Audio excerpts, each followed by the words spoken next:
लेखिका ममता कालिया का कृतित्व। मित्रों, हमें हिंदी की प्रसिद्ध लेखिका ममता कालिया के कृतित्व पर प्रकाश डालना है। मुझे तो ऐसा लगता है कि ममता कालिया को बहुआयामी व्यक्तिमत्व वाली स्त्री कहा जाएगा। यानी कृतित्व में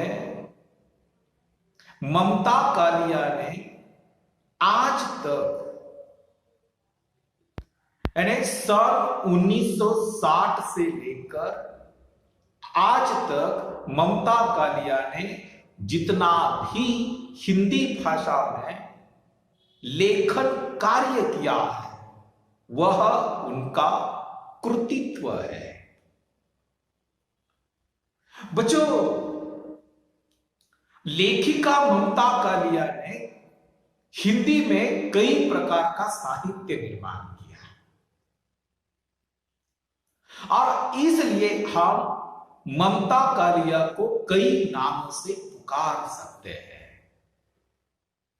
उपन्यासकार ममता कालिया,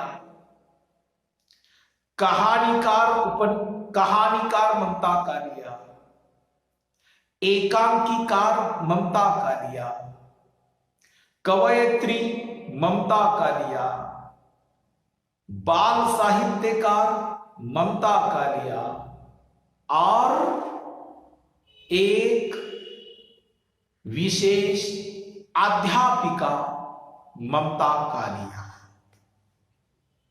बच्चों, प्रथमतः हम उपन्यासकार ममता कालिया यानी लेखिका ममता कालिया ने आज तक उपन्यास साहित्य पर अपनी जो कलम चलाई है, या हिंदी में आज भी लेखिका ममता कालिया उपन्यासकार के रूप में जो विख्यात है, उसी पर हम प्रकाश डाल सकते हैं। मित्रों, ममता कालिया ने प्रारंभ में कहानियां लिखी और उसके बाद उपन्यास लिखना आरंभ किया और ममता कालिया ने अधिकतर उपन्यास जो लिखे हैं वे सारे उपन्यास या उन उपन्यासों का जो विषय है वह मध्यवर्गीय शिक्षित नारी यानी स्त्री और उनकी समस्याओं को लेकर उन्होंने उपन्यास लिखे। यानी समाज में शिक्षित नारी जो नौकरी करने वाली नारी है उसकी स्थिति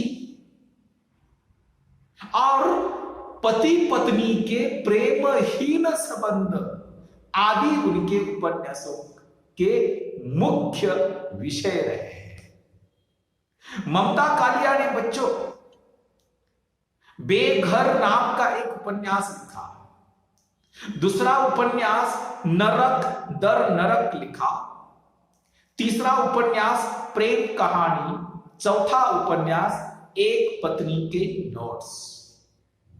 परंतु ये जो चार उपन्यास है, ये चारों उपन्यासों में पति पत्नी के प्रेमहीन संबंधों पर आधारित उपन्यास लिखे गए हैं। यानी ममता जी ने कुल मिलाकर 5-6 उपन्यास लिखे हैं। मैंने इसके भी पूर्व ममता कालिया का एक बहुत श्रेष्ठ उपन्यास है और उस उपन्यास का जिक्र किया था, उल्लेख किया था, वह उपन्यास है दौड़ उपन्यास आधुनिक जीवन पर आधारित उपन्यास है। बच्चों, जिस समय हम ममता कालिया के ये जो 4 उपन्यास है उनका उल्लेख करते हैं, वो बेघर होगा, नरक दर नरक होगा, प्रेम कहानी होगा या एक पत्नी के नोट्स होगा। इससे आगे तो हमें एक पत्नी के नोट्स उपन्यास का सखोल गहराई में जाकर अध्ययन करना है, उसकी कथा देखनी है। परंतु ये जो 4 उपन्यास ममता कालिया के हैं, ये चारों उपन्यास मध्यवर्गीय शिक्षित नारी एवं स्त्री के जीवन पर आधारित है। आज की नारी शिक्षित है, आज की नारी पढ़ रही है, पुरुषों के कंधे से कंधे मिलाकर वह चल रही है, नौकरी कर रही है, जॉब कर रही है, पैसा कमा रही है, किसी ना किसी पद पर वह पहुंच रही है। परंतु पुरुषों के साथ साथ नारी का अस्तित्व समाज में क्या है, परिवार में भी नारी का वजूद क्या है, अस्तित्व क्या है। और ऐसा तो नहीं लगता है क्या कि आज की शिक्षित नारी अपने परिवार में अपने अस्तित्व के लिए संघर्ष कर रही है, अपने वजूद के लिए वह तड़प रही है, संघर्ष कर रही है। बच्चों, परंपरागत रूप से देखा जाए, कई सालों से देखा जाए, परिवार में और समाज में हर एक क्षेत्र में पुरुष का वर्चस्व माना गया है। और एक साधारण सी बात होती है कि जिस परिवार में पुरुष पैसा कमाता है, जिस परिवार में पुरुष कुछ ना कुछ घर लाता है, उसका अधिकार उस परिवार पर होता है, उस परिवार में उसकी हुकूमत चलती है। समझ लीजिए कि ऐसा हो सकता है ना कि जिस परिवार में कोई स्त्री पैसा कमा रही है, जॉब कर रही है, फिर उसका अस्तित्व क्यों नकारते हैं, ये पुरुष क्यों नकारते हैं, यही प्रश्न खड़ा हो जाता है। बच्चों, हमें किसी पर टीका टिप्पणी नहीं करनी है, हमें कोई पुरुष पर टीका टिप्पणी नहीं करनी है, स्त्री पर नहीं करनी है, समाज पर नहीं करनी है। परंतु खुली आंखों से आज समाज में जो दिखाई देता है, जो अनुभव हम लोग करते हैं, वह अनुभव अत्यंत सत्य है। पुरुष प्रधान संस्कृति होने के कारण, होने के नाते स्त्री का अस्तित्व या स्त्री का वर्चस्व पुरुष मान्य करने के लिए तैयार नहीं है, स्वीकार करने के लिए तैयार नहीं है।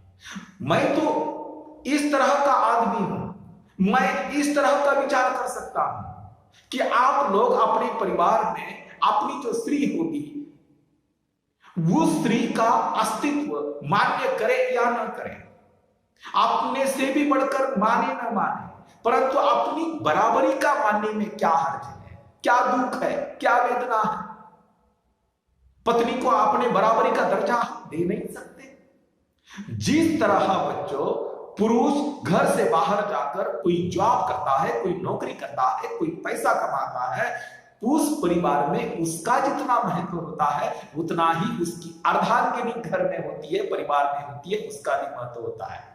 क्योंकि पुरुष बाहर अपनी नौकरी संभालता है, अपना रोजगार संभालता है, उसी तरह घर में स्त्री अपने परिवार को संभालती है, परिवार का नियोजन करती है। उसका जो काम होता है, उसका क्या मूल्य है? वह सुबह से लेकर रात तक सोते तक वह काम काम काम काम करती रहती है। अरे वह भी घर में जॉब कर रही है, उसका भी मूल्य है। हम उसी को कोई तनख्वाह देते हैं महीने के लिए, ऐसी तो बात नहीं है। फिर ये खाद स्त्री अपने बराबरी से वो नौकरी कर रही है, जॉब कर रही है, पैसा कमा रही है, तो उसका अस्तित्व, अपने बराबरी का अस्तित्व मान्य करने के लिए पुरुष क्यों पीछे हटता है, यह सवाल इन उपन्यासों में उठता है। बच्चों, कहानीकार ममता कालिया, कि ममता कालिया ने उपन्यासों के साथ साथ कहानियां भी लिखी है। यानी ममता कालिया ने सन 1975 से कहानियां लिखना प्रारंभ किया था। ममता कालिया की आज तक 7 कहानी संग्रह प्रकाशित हो चुके हैं। यानी ममता कालिया नौकरी के लिए कई शहरों में घूमी, अपने पिताजी की नौकरी के कारण वह कई शहरों में घूमी, और मुंबई होगा, पुणे होगा, इंदौर होगा, दिल्ली होगा, गाजियाबाद होगा, मथुरा होगा, कई शहरों का अनुभव ममता कालिया को था। और जिस समय हम कई शहरों में समाज को देखते हैं, समाज का अनुभव करते हैं, समाज को खुली आंखों से देखते हैं, उसी समय समाज की क्या समस्याएं हैं वह हमारे नजर आ जाती है। और ममता कालिया ने अनेक शहरों में नौकरी करने के कारण पढ़ी लिखी जो औरत है, पढ़ी लिखी जो स्त्री है, नौकरी करने वाली स्त्री है, उसकी जो समस्या है, उसकी जो तकलीफ है, उससे परिचित होकर अपनी कहानियों का विषय उन्होंने आधुनिक पढ़ी लिखी स्त्री की समस्या को लिया है। उनके जो कहानी संग्रह है, छुटकारा नाम का एक कहानी संग्रह है, सीट नंबर 6, एक अदर औरत, प्रतिदिन, जांच अभी जारी है, उसका यवन, चर्चित कहानियां आदि उनके कहानी संग्रह है। बच्चों, कवयित्री ममता कालिया, ममता कालिया बीए में पढ़ रही थी और बीए में पढ़ते समय ममता कालिया ने कविता लिखना आरंभ किया। यानी जीवन की छोटी सी छोटी घटनाओं को लेकर ममता कालिया ने कविता लिखी है। अभी बच्चों, नाटककार ममता कालिया, यानी ममता कालिया ने अब तक सिर्फ 2 नाट्य संग्रह प्रकाशित किए हैं। वो पहला है यहां रोना मना है और दूसरा है आप न बदलेंगे। इनमें से एक नाटक आपकी छोटी लड़की ममता जी के स्व अनुभव पर आधारित नाटक है और अगला है बाल साहित्यकार ममता कालिया। मित्रों, ममता जी को बच्चों से, यानी छोटे बच्चों से बहुत रुचि थी और लगाव भी रहा है और उन्होंने छोटे बच्चों के लिए एक उपन्यास लिखा था और उस उपन्यास का नाम है ऐसा था बजरंगी। सिर्फ एक बाल उपन्यास लिखकर ममता जी ने बाल साहित्य के प्रांगण में स्पर्श किया है। यानी इस प्रकार ममता कालिया को साहित्यकार के रूप में अधिकतर जाना जाता है, परंतु इसके साथ ही एक कुशल अध्यापिका भी ममता कालिया थी। वे इस कार्य को अपनी पारिवारिक जिम्मेदारी के बाद और लेखन कार्य के बाद महत्व देती है। वे बहुत ही परिश्रमी महिला है, अत्यंत लगन के साथ वे काम करती है। उन्होंने MA दिल्ली में किया और SNDT महिला विश्वविद्यालय मुंबई में काम भी किया था। उनके व्यक्तित्व को देखकर यह कहा जा सकता है कि ऐसा व्यक्तित्व हिंदी साहित्य में कम दिखाई देता है। बच्चों, मित्रों, ममता कालिया हिंदी की प्रसिद्ध लेखिका है, उपन्यासकार, कहानीकार, बाल साहित्यकार, कवयित्री, नाटककार है, परंतु उसी के साथ साथ एक कुशल कॉलेज की अध्यापिका भी है। परंतु एक विशेष बात उनके व्यक्तित्व की मैं आपको बताना चाहता हूं कि ममता कालिया बचपन से लेकर MA तक की पढ़ाई तक उनकी कॉन्वेंट अंग्रेजी स्कूल में या कॉलेज में उनकी पढ़ाई हुई है। ममता कालिया अंग्रेजी भाषा की छात्रा है, विद्यार्थिनी है, परंतु उनका सारा लेखन कार्य ये हिंदी में हुआ है। यह विशेष बात है, हमारे हिंदी प्रेमियों के लिए एक गौरव की बात है।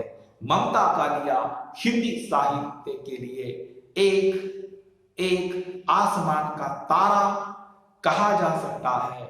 ममता कालिया के सारे उपन्यास, सारे कहानी संग्रह या कवयित्री के रूप में उनका जो व्यक्तित्व है वह व्यक्तित्व हमें बहुआयामी व्यक्तित्व नजर आता है। ममता कालिया का यह छोटा सा कृतित्व कहा जाए और उस पर हमने प्रकाश डाला है, उसी को समझने की कोशिश की है। आप लोग भी ममता कालिया का जितना भी कृतित्व है, लेखन कार्य है, आप अपनी जीवन में जीने के लिए एक मील का पत्थर साबित हो सकता है। ऐसे उपन्यास, ऐसी कहानियां उनकी नजर आती है और उनकी कहानी, उनके विषय भी ऐसे भी है।